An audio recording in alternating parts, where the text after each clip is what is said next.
Hey guys, what is up? It's Dusty here, and welcome back to another episode of the Daily Crypto News. And I've already told you, but the next 24 hours are going to be extremely important. And so here's a bit of what you need to know.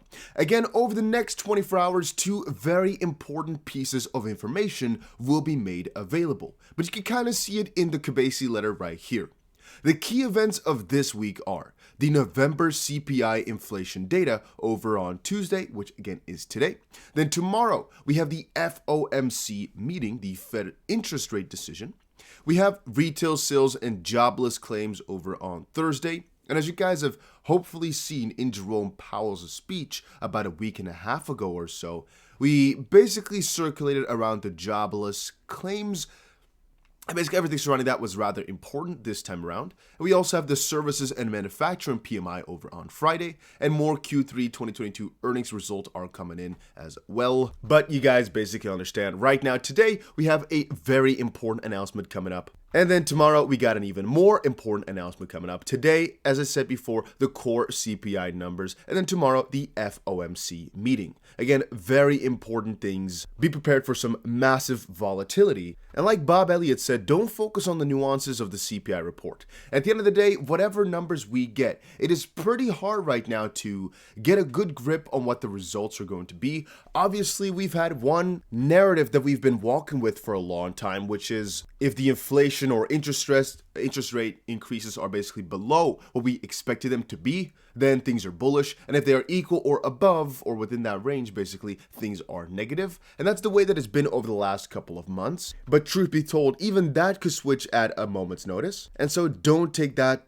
ever too seriously. But yeah, I believe the CPI numbers are already going to be coming out in, I think, 2 hours from now, maybe even an hour from now, depending on what time zone this is in. Yeah, so this information is coming out in about an hour and a half from me recording this. So if you're watching this video right now at the start when I post it, which is why I recommend you guys to put that notification bell on, these numbers are going to be made available in about 1 hour from now. And tomorrow, I'm going to be doing a live stream at about 8 p.m. UTC plus 1, if I'm not mistaken. Yeah, UTC plus 1. I'm going to be doing a live stream going over the FOMC meeting or whatever type of conference that we have at the time. So again, from tomorrow on forward, I'm going to be trying to live stream every single day again. So just make sure you tune in for that. However, there is more. We've stated it before that today, the 13th, is a very important day. And that's also because there's a Congress meeting today. Sam Bankman-Fried says he will testify to Congress about FTX collapse next week. Now, I've not been recording some stuff over the last couple of days. Again, sometimes there's stuff in your personal life which takes the priority. However, to get back to all the news that I've missed, today is the day that Sam Bankman-Fried got arrested in the Bahamas. It's been rather crazy, but I want to make a special video about it in a couple of hours here, just going deep diving into all of that. And he's also, which again is kind of strange, going to speak today. Now, again, I'm not sure what this arrested in the Bahamas exactly means. If you go through my likes over on Twitter, you guys will notice I put a lot of things in that liked section for everybody to kind of save, as these things are usually the things I'm going to talk about in a next video or so, which right now is the case as well. But James Fillon posted, New York Times is reporting that Sam Bankman-Fried has been charged with wire fraud conspiracy, securities fraud conspiracy, and money laundering, which coincidentally, or funny enough, was exactly on the day. It was somewhere like, you see, 2 a.m., 1 a.m. or so, or even 12 a.m. Netherlands time at least, or let's say 3 a.m. Dubai time or so, that I noticed that he got arrested. And it's, in my opinion as well, still same day as that he was going to speak in front of Congress, which is interesting. And now I'm in the middle because I'm not so sure he's going to be able to speak out. Obviously, if he's arrested, he can't go and speak. On the other hand, you'd think, well, maybe Congress thinks it's way more important. And the fact that he's been arrested in the Bahamas might not be something that the U.S. cares about. Maybe they just want him to come over and explain his story, and they make an exemption because, well, they control the flight, they control the environment, yada, yada, yada. You'd be able to think that even if you're a criminal in some other country, if the U.S. wants you to speak somewhere, they'll arrange something for you to speak there. However, if it's on such short notice, which again is strange, maybe Bahamas did it because he was going to leave, within a couple of days, or I guess today, to go to the U.S. to speak. Maybe that was going to be a video call. I do not know.